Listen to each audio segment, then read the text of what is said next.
محمد الیاس اور خالد فتح محمد مجھ سے کچھ فاصلے پر ہیں، مگر یوں لگتا ہے جیسے گاہے گاہے وہ آتے ہیں، دستک دیتے ہیں اور میری توجہ ہتھیا کر اپنے ناگول میں کچھ اور لکھنے اور حیرت کا سامان پیدا کرنے کو پلٹ جاتے ہیں۔ مسلسل لکھنے اور ادبی منظر نامے میں اپنے ہونے کا احساس دلائے رکھنے والے دونوں تخلیقکاروں کا اختصاص محض زود نویسی نہیں ہے، ان کے لکھنے کی اپنی ترجیحات اور خاص اسلوب مزاج ہے، شخصی بھی اور تخلیقی سطح پر بھی، اور یہ ایسا ہے کہ مجھ ایسا ادب کا قاری ادھر متوجہ رہنے پر خود کو مجبور پاتا ہے۔ محمد الیاس کو جشن خالد فتح محمد کی اس تقریب میں کلیدی خطبہ عطا کرنا تھا، باوجود وہ دستیاب نہ ہوئے تو اس خاکسار کو کچھ عرض کرنے کا کہہ لیا گیا اور پھر وہ آ گئے۔ یہ چند گزارشات اسی باب کی ہیں۔ خالد فتح محمد نے بہت کم وقت میں اتنا کچھ لکھ لیا ہے کہ اس پر حیرت ہوتی ہے۔ جہاں تک میں سن گن لے پایا ہوں وہ پاک فوج میں تھے، 1993 میں وہاں سے میجر ہو کر ریٹائر ہوئے، اور اندازہ یہی ہے کہ پھر کہیں لکھنے لکھانے کو قلم آزاد ہوا ہوگا، مگر میری معلومات میں سے کم نہیں ہے تو ان کا پہلا افسانہ اماں نیلی تھا جو کہیں 2000 میں شائع ہوا تھا۔ پہلا ناول تو اس سے بھی 6 برس بعد یعنی 2006 میں آیا، ناول کا نام تھا پری۔ اس کے بعد چل سو چل افسانوں، ناولوں، تراجم کے ڈھیر لگ گئے۔ یہ سب ان کی 23-24 برس کی ریاضت کا ثمر ہے۔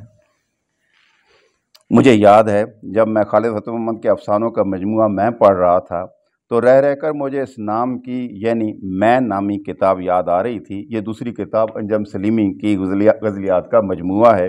انجم سلیمی نے اس کتاب کی ایک غزل میں کہا تھا، بچاؤ کا کوئی رستہ نہیں بچا مجھ میں اپنے خانہ شہمات میں پڑا ہوں۔ مجھے یوں لگتا ہے کہ خالد فتح محمد کے افسانے ہوں یا ناول، یہاں بھی وہی انسان مرکز میں ہے جو اپنے خانہ شہمات میں پڑا ہوا ہے۔ کہا جا سکتا ہے کہ ان کا فکشن عام آدمی کا فکشن ہے، گرے پڑے آدمی کا بھی اور سفید پوش آدمی کا بھی، جو سماج کے اندر جگہ پانے کو یا اپنے وجود کے خلا کو پر کرنے کی جدوجہد میں مبتلا ہے۔ جو سماج ہمارے اس فکشن نگار کی نظر میں ہے، اس میں مسائل سماجی ناہمواری سے پیدا ہو رہے ہیں یا معاشی اکھاڑ پچھاڑ اور جنسی بے اعتدالیوں سے۔ اسی کے اندر وہ کرداروں کے رویوں کا تضاد لے کر متن میں گونتے ہیں اور جملوں میں طعنت اور تجسس بھرتے ہیں۔ ناول سانپ سے زیادہ سیراب کا نور محمد آتش جیسا کردار سماج بدلنا چاہتا ہے اور شیخ سبحان جیسا سیاست اور اقتدار میں آنے کی تانگ رکھتا ہے۔ ناول زینہ میں فہیم اور ہادیہ جیسے کردار ہیں اور سہیل خانزادہ اور مارتھا جیسے بھی۔ اس ناول میں جنسی ناسودگیاں متن ہو رہی ہیں اور دوسری بے اعتدالیوں اور بے راہ روی بھی۔ ناول خلیج پاکستان کے ٹوٹنے کے سانے کے گرد گھومتا ہے۔ یہ پاکستان کے دونوں حصوں میں خلیج پیدا ہونے اور مشرقی پاکستان کے بنگلہ دیش بننے کی کہانی اتنے قریب سے دکھاتا ہے کہ پڑھتے ہوئے وہ سب حماقتیں دیکھ اور محسوس بھی کر رہے ہوتے ہیں جو پاکستان ٹوٹنے کا سبب ہوئیں۔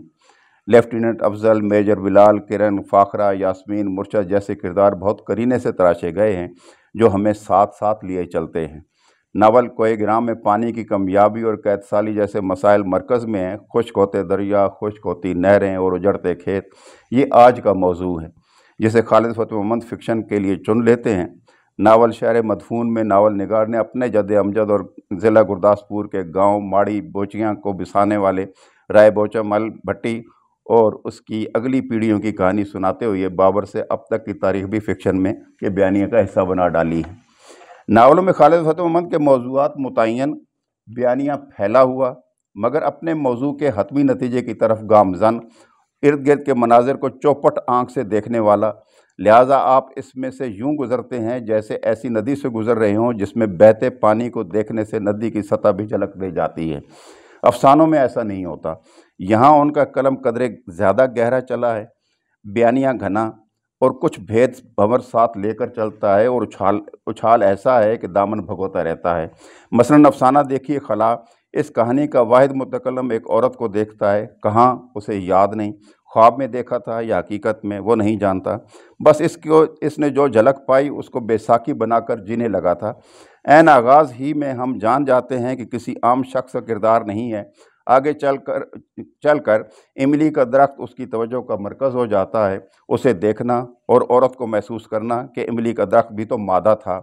اس مرد اور املی کے پیڑ کے درمیان تعلق کی جو سطحیں اس افسانے میں قائم ہوتی ہیں، اس سے بیانیہ بہت رسدار ہو جاتا ہے کہ حتیٰ کہ خواب میں بسی ہوئی عورت مرد کو مل جاتی ہے تو یہی املی کا پیڑ اسے کھلنے لگتا ہے۔ جس رات گھر میں دلہن آتی ہے، مرد کلہاڑی سے پیڑ کاٹنے کو وار کرتا ہے، اس پیڑ کو جو شاید وہاں تھا ہی نہیں۔ ایک اور افسانہ دیکھیے پیوند۔ میں نے پہلا افسانہ خالد فتح محمد کے افسانوں کے مجموعے میں سے لیا تھا، اور یہ دوسرا افسانہ ان کے ایک اور مجموعے جمع تقسیم سے لے رہا ہوں۔ اس میں مرد کو نیم خائف نیم متوقع بتایا گیا ہے، نامکمل شخص جو اس خود فہمی بھی مبتلا ہے کہ وہ مکمل بھی ہو سکتا ہے۔ اپنی ڈگریوں کے ساتھ گھر سے بھاگے اور چھوٹی سی ملازمت کرتے اس شخص کو ایک عورت ملتی ہے، اور یہیں سے کہانی کا چلن مختلف ہو جاتا ہے۔ جس عورت سے ہم کہانی میں متعارف ہوتے ہیں وہ کہانی کے راوی یعنی مرد کردار کے لیے زندگی کی کھڑکی صحیح، مگر اس کا نام زمین ہے۔ ایسی زمین جو تشنا ہے اور پیاس بجھانے کو در بدر جاتی ہے، اوروں کی پیاس بجھاتی ہے مگر خود پیاسی رہتی ہے۔ زمین کو دیکھ کر مرد آسمان ہو گیا ہے، سب کچھ دیکھتے ہوئے بھی آنکھیں بند کرنے والا اور اپنی آغوش میں سمیٹ لینے والا آسمان۔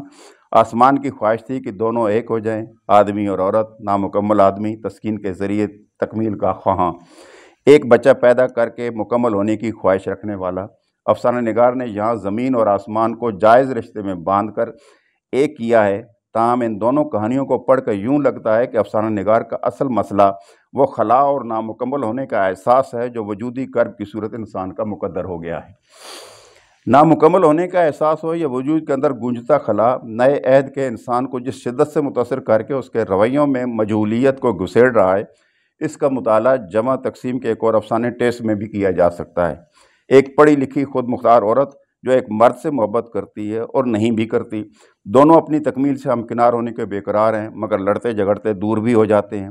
ایسا موقع بھی آتا ہے کہ مرد اجتناب کی رسی کاٹ ڈالے اور عورت بھی یہی چاہتی ہے، مگر مرد رک جاتا ہے کہ اسے اپنے رشتے کو آلودگی سے بچانا بھی ہوتا ہے۔ پھر عورت کی شادی طے ہو جاتی ہے تو وہ مرد سے ملنے آتی ہے اور وہ بھی بے قابو ہو کر اس عورت کے چہرے کو ہاتھوں میں لینے کے بعد گردن پر اپنی گرفت سخت کر لیتا ہے۔ یہ لمس کے شیرے سے ٹشو صاف کرتی نئی عورت کے لیے نئے زمانے ہی کا ایک غیر اہم آدمی کی کہانی ہے۔ جنس اور سماجی رشتوں کی اکھاڑ پچھاڑ کی زائدہ ایک اور کہانی کی طرف دھیان جا رہا ہے، جس میں ایک بے وقت آدمی گھر سے بھاگ نکلا ہے، اس کی ماں صدمے سے مر گئی ہے اور باپ نے سب کچھ بیچ باچ کے اپنا وقت اچھا کاٹنے کو اپنے ایک دوست کے مشورے سے آب حیات کی بوتل کا اہتمام کر لیا ہے۔ یہ بوتل کچھ اور نہیں، ایک عورت تھی جو اس کی زندگی میں آئی تھی۔ گھر سے بھاگا ہوا شخص واپس لوٹا تو گھر گھر اور اس کے اپنے نہیں تھے۔ یہاں اس کے باپ کا رنڈوا دوست نوازش کہانی میں داخل ہوتا ہے، جس کے بیٹے شادی کر کے اپنے اپنے گھروں میں خوش ہیں اور وہ اکیلا ہے اور ایک ایسی عورت کی محبت میں مبتلا ہے جو اسے اپنے گھر کی کھڑکی سے دیکھتی ہے۔ جس کہانی کا ذکر میں کر رہا ہوں اس کا نام دھنک ہے اور وہ افسانوں کے مجموعے میں کا حصہ ہے۔ اپنے باپ کے دوست کو بھی دوسری شادی کا مشورہ دینے والا بے وقت آدمی کھڑکی والی عورت کو ڈھونڈنے نکلتا ہے تو اندھیرے اس کے سکوت اور اس عورت سے ملتا ہے جو وہاں کھڑکی کے عقب میں تھی ہی نہیں۔ کہانی اور بھی آگے چلتی ہے، مزید کچھ کہنے کو اور شاید یہ بتانے کو کہ رشتوں سے کٹ کر آدمی سانپ جیسا ہو جاتا ہے، سانپ جس کی بابت کہا گیا ہے کہ اس کا کوئی گھر نہیں ہوتا۔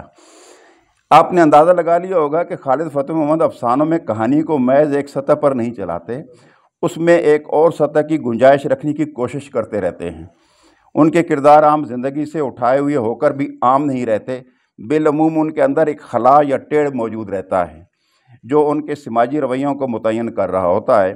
اپنی بات مکمل کرنے سے پہلے میں خالد فتح محمد کے بیانیے کی وہ جھلک دکھانا چاہتا ہوں جو اسے گاڑھا اور زیادہ بامعنی بنا دیتا ہے۔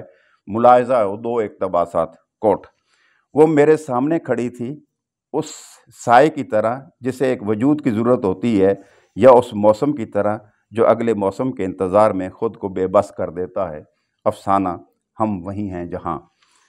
دوسرا اقتباس: ہماری محبت میں کہیں سے نفرت بھی دار آئی تھی۔ میں اکثر سوچتا کہ نفرت ہماری محبت کا حصہ تھی یا ہم نے اسے خود ہی تعمیر کر لیا تھا۔ مجھے بعض اوقات محسوس ہوتا ہے کہ وہ ہماری محبت کا حصہ نہیں تھی اور نہ ہی ہم نے اسے تعمیر کیا تھا۔ وہ تو اس بچے کی طرح تھی جو مرد اور عورت کے ملاپ کے بعد پیدا ہوتا ہے۔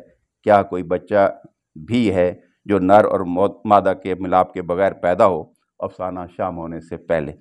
صاحب جس کے پاس ایسا رس بھرا بیانیہ اور ہرا بھرا تخیل ہو، اور وہ مسلسل لکھ کر اردو ادب کی جھولی میں اپنی تخلیقات ڈال رہا ہو، اس کے لیے یہ جشن تو بنتا ہی تھا۔